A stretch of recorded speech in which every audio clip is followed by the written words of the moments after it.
आपल्या या पत्रकार बांधवांच्या माध्यमातून 2 दिवसांपूर्वी आपल्या तालुक्याच्या कामधेनूची राहुरी कारखान्याची जी निवडणूक लागलेली आहे, या निवडणुकीमध्ये ही निवडणूक बिनविरोध करावी यासाठी मी एक आव्हान केलं होतं।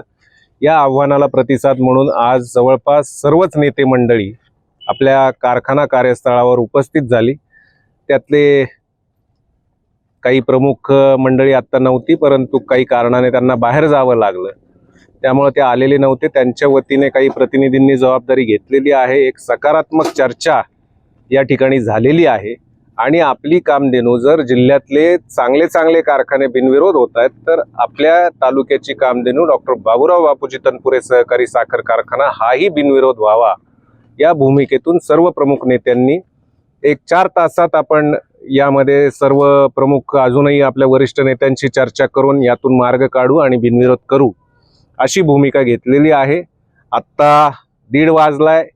मला असं वाटतं की संध्याकाळी 5, 5:30, 6 वाजेपर्यंत सगळ्या नेत्यांशी चर्चा होऊन यामधून काहीतरी मार्ग काढून आपण बिनविरोधच्या प्रक्रियेमध्ये पुढे जाऊ, हा विश्वास या निमित्ताने मला वाटतो।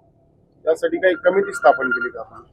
यासाठी एक प्रत्येक इथे जे काही प्रामुख्याने दिसतात 4 पॅनल होत आहे असं जे चित्र होतं, या प्रत्येक पॅनलच्या वतीने 2-2 जणांची एक कमिटी करण्यात आलेली आहे आणि या सगळ्या कमिटीनी एकत्रित येऊन कारखान्याच्या हितासाठी म्हणून बिनविरोधचा प्रस्ताव पुढे काढून त्याप्रमाणे कोणाला घ्यायचं, काय घ्यायचं, कोणाला किती जागा द्यायच्या यावर चर्चा करून त्यातून मार्ग काढावा असं एक प्राथमिक ठरलेलं आहे।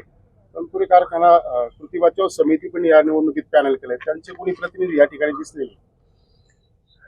कृती समितीचे प्रतिनिधी या ठिकाणी नव्हते, परंतु काल माझी त्यांच्याशी फोनवर चर्चा झाली होती। त्यांनाही मी आमंत्रित केलं होतं, येतो म्हणाले होते, परंतु अचानकपणे आले नाहीत। तर त्या बाबतीतही आमच्या चर्चा झाल्या, त्यांना आम्ही समक्ष भेटणार आहोत आणि मला असं वाटतं कारखान्याच्या हिताचा निर्णय घेताना ते नेते मंडळी याच्या प्रक्रियेच्या बाहेर जाऊन काही वेगळा निर्णय घेतील असं मला वाटत नाही।